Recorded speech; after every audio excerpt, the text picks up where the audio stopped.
Salama, salama, salama, peuple de Dieu, soyez bénis abondamment. Une fois encore, nous voici rassemblés dans notre rendez-vous, la visitation divine. Oui, mes frères et sœurs, la visitation divine est de retour. Aujourd'hui, ce n'était pas prévu de le faire, mais j'ai senti en moi très fort qu'il fallait que je puisse prier pour deux cas. C'est pourquoi aujourd'hui, je me trouve devant vous pour ce temps de visitation divine.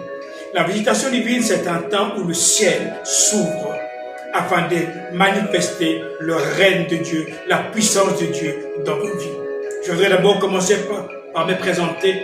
Pour les personnes qui ne me connaissent pas, je suis le pasteur Nkosi Kongo.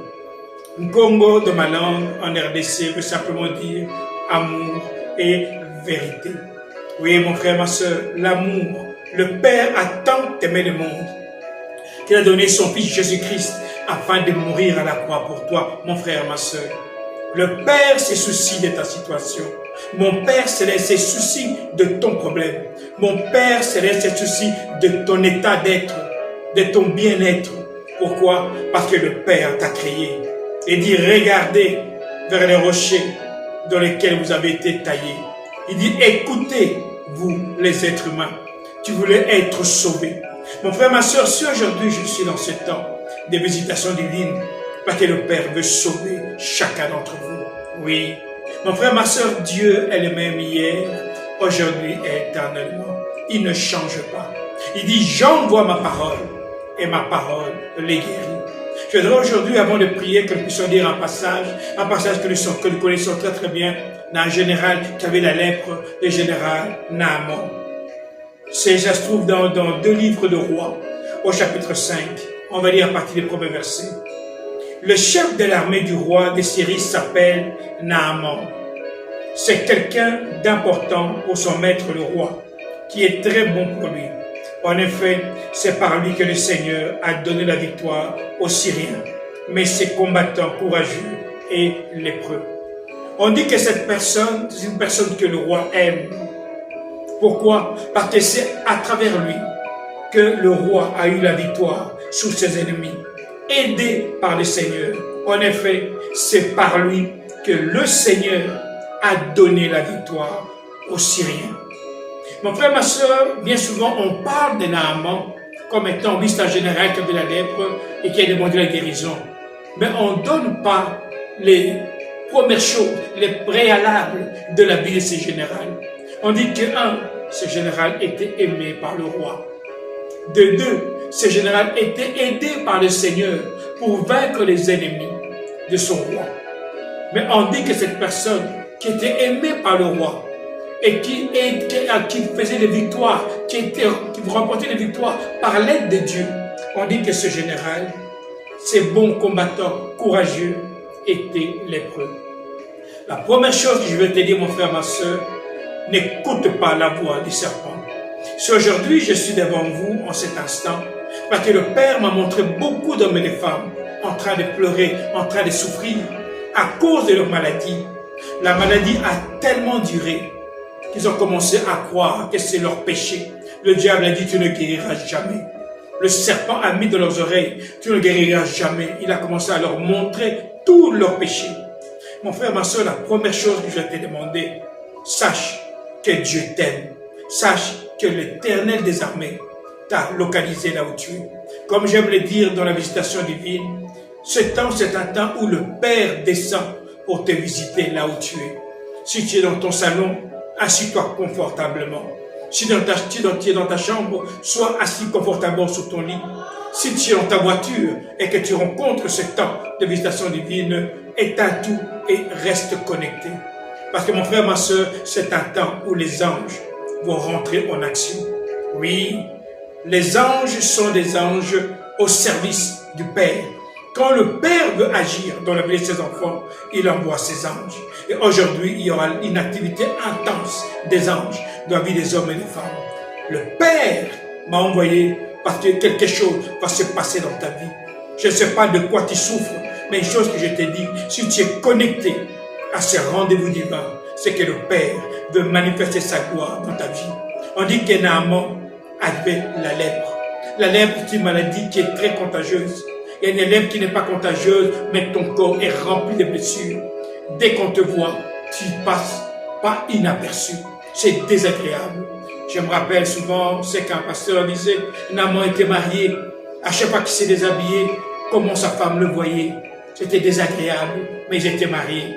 Naaman voulait que son corps soit bien, pour que sa femme soit à l'aise. Parfois, il était même gêné de se déshabiller devant sa femme. Pourquoi? Parce que la lèvre était une maladie honteuse.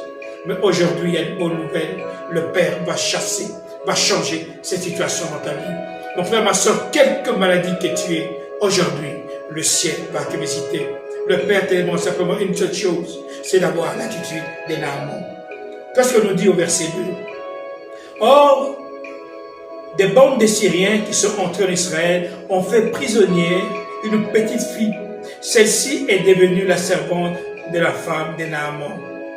Un jour, la petite fille dit à sa maîtresse, « Ah, si mon maître pouvait aller voir le prophète qui est à Samarie, il le guérirait de sa lèpre. » Au verset 4. Naaman va trouver le roi. Il lui raconte ce que la jeune Israélite avait dit. Mon frère, ma soeur, déjà là, on montre une action de Naaman. Naaman entend la parole. Il saisit la parole. Mon frère, ma soeur, les paroles qui sont en train de relâcher en cet instant, ça allait d'être des paroles banales, mais si tu le saisis, elles vont devenir un miracle dans ta vie. Que tu sois dans quelque maladie, que ce soit la paralysie, que tu sois aveugle, que tu sois dans une maladie qu'on appelle incurable par le médecin, si tu entends ces paroles et que tu prends l'action de Naaman, l'attitude de Naaman, demain, tu vas témoigner. Pourquoi? Parce que Dieu a donné son Fils, qui a versé son sang, afin que toi, tu puisses le rencontrer. Si Christ est mort à la croix, ce n'était pas simplement pour que les gens disent « nous sommes chrétiens », non. C'était pour que Dieu se manifeste dans ta vie. Beaucoup de gens actuellement n'arrivent pas à croire en Dieu, parce qu'ils ne voient rien de Dieu. Mon frère, ma soeur, si ton Dieu est mort, aujourd'hui, essaie le mien. Tu vas témoigner. Naaman a saisi la parole de la jeune fille. Il est parti voir le roi. Non seulement il est parti voir le roi, mais on dit que Naaman, il est parti rencontrer le prophète, auquel la fille a dit, si mon maître pouvait voir le prophète, il serait guéri de sa lèpre. Au verset 9, on dit Naaman arrive avec son char et ses chevaux et il s'arrête à l'entrée de la maison d'Élisée. Élisée envoie un messager pour lui dire, va te laver 7 fois dans le fleuve Jourdain, alors tu seras guéri et tu deviendras pur. Mon frère, ma soeur, ici je note une chose. Naaman n'a même pas dit son problème au prophète Élisée. Mais le prophète a dit, va te laver 7 fois et tu seras guéri de ta lèpre. C'est ce qui se passe aujourd'hui. Pendant que j'ai prié aujourd'hui, il y a 2 situations pour lesquelles mon Père m'envoie devant vous. La première chose, c'est des problèmes d'AVC, des problèmes de paralysie faciale, des problèmes de paralysie d'un côté. Il m'a dit, tu vas parler. Parce qu'il y a un esprit qui est relâché et qui crée beaucoup de dégâts dans le domaine des AVC. Mais aujourd'hui, le ciel va vous visiter parce que cet esprit d'AVC a été cloué à la croix. Il a été vaincu. La deuxième chose pour laquelle mon Père m'a demandé de prier, c'est pour les personnes qui souffrent des fibromes. Ce sont les 2 choses pour lesquelles le Père m'a parlé. Je ne te connais pas, mais toi qui es là en train de m'écouter, sache que le Père a décidé de te guérir. Aujourd'hui, on dit ceci au verset 11, Naaman, d'abord, il se met en colère. Et il part en disant, je pensais le prophète va sûrement sortir de chez lui. Il se présentera devant moi, il priera le Seigneur son Dieu, il passera sa main sur l'endroit malade et il me guérira de ma lèpre. Mon frère, ma soeur, les voies de Dieu ne sont pas les voies d'un homme. Le Père peut te guérir par cette émission, par ce programme, par cette visitation, par ce rendez-vous. Parce que comme j'aime le dire, la visitation divine, ce n'est pas un programme, c'est un rendez-vous. Le Père est descendu et il est en train de te parler. Toi qui es connecté et qui souffre particulièrement de ces 2 cas, à savoir l'AVC et deuxième chose, les fibromes, aujourd'hui c'est ton jour. Ici, Naaman se fâche parce qu'il croit que le prophète Élisée devait venir mettre ses mains sur ses plaies. Mon frère, ma soeur, le Père m'a dit, parle. Celui qui saisira recevra la vie. Mon frère, ma soeur, quand tu es dans une pièce et que les lumières sont éteintes, ça ne signifie pas que le courant ne passe pas. Dès que tu allumes un interrupteur, les lampes vont s'allumer. Il faut l'action et puis il y a réaction. Si tu saisis ce que je suis en train de dire aujourd'hui, là où tu es, et simplement la manière dont je suis en train de parler, demain, tu vas t'éloigner. Alors mon frère, toi qui es là et qui as l'ABC, tu vas simplement lever tes mains en l'air et tu vas parler à Dieu. Tu vas répéter avec moi ces paroles. Tu dis, Père éternel, aujourd'hui, moi, tu donnes ton nom, tu cites ton nom. Moi, tu vois la maladie que je souffre. Je viens devant toi, la première chose, invoquer le sang qui était versé à la croix pour moi. Père, je remets et je couvre ce sang sur tout le parti paralysé de mon corps. Que ce soit du côté droit, que ce soit du côté gauche, que ce soit de tous les côtés, tous les partis paralysés. Je te demande, Père, aujourd'hui, de me visiter au nom de Jésus. Tu vas répéter ça 7 fois. Tu vas répéter ça 7 fois. Pourquoi 7 fois? Parce que Élisée dit à Naaman, va te jeter dans le fleuve 7 fois. Et Naaman est parti, il se lave 7 fois. Naaman, verset 14, descend dans le Jourdain, il plonge 7 fois dans l'eau, comme Élisée l'a commandé. Sa peau est de nouveau comme celle d'un petit enfant, elle devient pure. Mon frère, ma soeur, la parole de Dieu que nous entendons ici, cette parole qui a rencontré Naaman, c'est cette même parole qui est en train de te rencontrer aujourd'hui. On dit Naaman a s'est exécuté. Il ne s'est pas découragé. Ça, c'est la deuxième chose que le Père me dit. C'est vrai, tu as entendu beaucoup de gens te parler de la prière. Beaucoup de gens sont même venus prier pour toi. Ils t'ont imposé les mains et tu n'as pas encore vu le changement. Mais laisse-moi te dire, mon frère, ma soeur, aujourd'hui c'est ton jour. Tu vas invoquer le sang de l'agneau sur le parti, là où tu es paralysé. Tu vas prier 7 fois en demandant que le Père puisse te laver, te purifier. Simplement ça. Père, purifie-moi de cet AVC. Purifie-moi de cette paralysie. Tu vas répéter ça 7 fois. Une fois que tu as fait ça 7 fois, tu vas commencer à essayer de bouger le côté qui ne bougeait pas. Tu vas commencer à bouger le côté qui ne bougeait pas. Et quand tu vas faire cela, le Père m'a dit, vous allez commencer à chanter. Prépare un cantique que tu aimes bien. Et ce cantique va t'accompagner dans tes mouvements. Mon frère, ma soeur, tu vas témoigner. Aujourd'hui, je ne vais pas faire l'invitation divine. Mais si je suis devant toi, parce qu'un miracle est en train de se produire dans ta vie. Un miracle a été préparé en cette date du 11 décembre 2025. Oui, mon frère, ma soeur, le Père va te visiter. Le ciel est en mouvement. Oui, la même manière que les anges allaient bouger la piscine de Bethesda, la piscine est en train de bouger. Et toutes les personnes qui vont se jeter dans cette eau, comme Naaman se jetait, toi qui souffres d'AVC, tu vas témoigner au nom de Jésus. La deuxième chose, je voudrais prier pour les personnes qui ont les fibromes. Oui, ceux qui ont les fibromes, le Père m'a dit, vous allez prendre un verre d'eau. Oui, un verre d'eau. Pas chaude, pas froide, tiède, température ambiante. Vous allez boire cette eau 7 fois. Et pendant que vous buvez cette eau, vous dites, Seigneur Dieu, merci de me laver de ma fibrome. 7 fois. Vous allez prendre un verre d'eau. Vous allez boire 7 fois. 7 fois. Donc prenez un verre d'eau pour que ce ne soit pas totalement plein et un demi-verre. Vous faites ça 7 fois. Et à chaque fois vous récitez et vous prononcez ces paroles. Vous dites, Père, merci pour la guérison que tu m'offres en me lavant de cette eau. Que cette fibrome disparaisse de ma vie. Une fois que vous avez terminé, vous allez également commencer à chanter des cantiques. Mon frère, ma soeur, les pensées de Dieu ne sont pas les pensées des hommes. Les voix de Dieu ne sont pas les voix des hommes. Ça a l'air bête, Quand Naaman, on lui a dit de plonger dans l'eau, il s'est fâché. Il a dit, est-ce qu'il n'y a pas d'autre endroit où je peux me laver? Je peux me laver chez moi, en Syrie.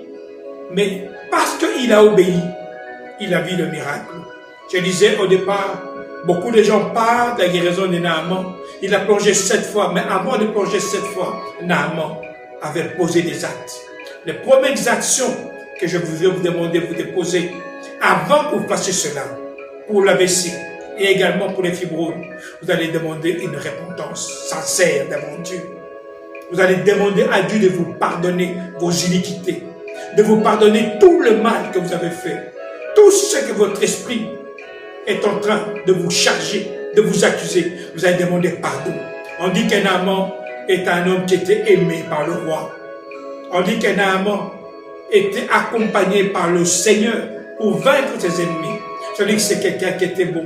Si la petite fille a pu dire à sa maîtresse, si seulement mon maître pouvait voir le prophète de chez nous, c'est que Naaman était bon. Naaman avait bon cœur. Naaman servait bien dans sa maison. Naaman s'occupait bien de cet esclave. La deuxième chose, tu vas faire ceci. Tu vas regarder autour de toi. Là où tu vois un pauvre, tu vas lui faire une offrande. Pas à moi, à un pauvre qui est près de toi là. Le Seigneur va te montrer quelqu'un auprès de toi. Un pauvre, tu ne manges pas. Un orphelin, quelqu'un qui est abandonné, tu vas lui faire une offrande. Après vous faire ces deux choses, repentance et une offrande, soit donner du pain à manger à quelqu'un qui en a sans-abri, donner une veste, vous êtes en Europe, une veste, quelque chose de chaud, une couverture, quelque chose. Il faut une action. Après, quand vous allez poser cet acte prophétique, mon frère, ma soeur, si tu es paralysé, dis simplement à quelqu'un d'aller faire ça pour toi. Je t'assure, tu vas témoigner. Parce que j'ai vu ces choses se réaliser. Je le répète, je ne devais pas faire cette visitation aujourd'hui. Mais si je suis devant toi, parce que le ciel est en mouvement. Toi qui souffres d'AVC, toi qui souffres de fibromes, toi qui es paralysé, aujourd'hui c'est ton jour. Le Père va se manifester dans ta vie et tu vas parler comme Naaman. On dit ceci, on est au verset 15. Naaman retourne chez l'homme de Dieu avec tous ceux qui sont avec lui. Il se tient devant lui et dit, maintenant, je le sais, sur toute la terre, il n'y a aucun Dieu, sinon celui d'Israël. Dis-le-les. Je t'en prie, accepte le cadeau que je t'offre. Mon frère, ma soeur, c'est ça que le Père m'a demandé de faire, de vous dire. Tu vas demander pardon. Tu vas faire un acte chez un orphelin, chez un pauvre, chez un indigent. Après quoi, 7 fois, tu vas prier. Pour ceux qui ne fibrent, vous allez boire un demi-verre d'eau 7 fois. Après quoi, vous allez louer Dieu. Pour ceux qui ont l'AVC, paralysé d'un côté ou de l'autre, ou les deux, vous allez simplement invoquer le sang de l'agneau, de vous purifier de cet AVC. Je vous assure, vous allez témoigner. Il a envoyé sa parole et sa parole les guérit. Mon frère, ma soeur, si je parle de cette manière, c'est parce que le Père a décidé de te faire du bien. Ne doute pas. Naaman a plongé 7 fois. On dit, à la 7e fois, son corps devint pur. Pur comme un bébé. Pourquoi? Parce que le Dieu qui l'a créé est le Dieu qui peut changer la situation. Les pièces de rechange sont à ta disposition. En ce jour, reçois-le. Ainsi parle l'Éternel. Ici, votre pasteur, Nkosi Kongo. Alors je vous dis, salama, salama, salama.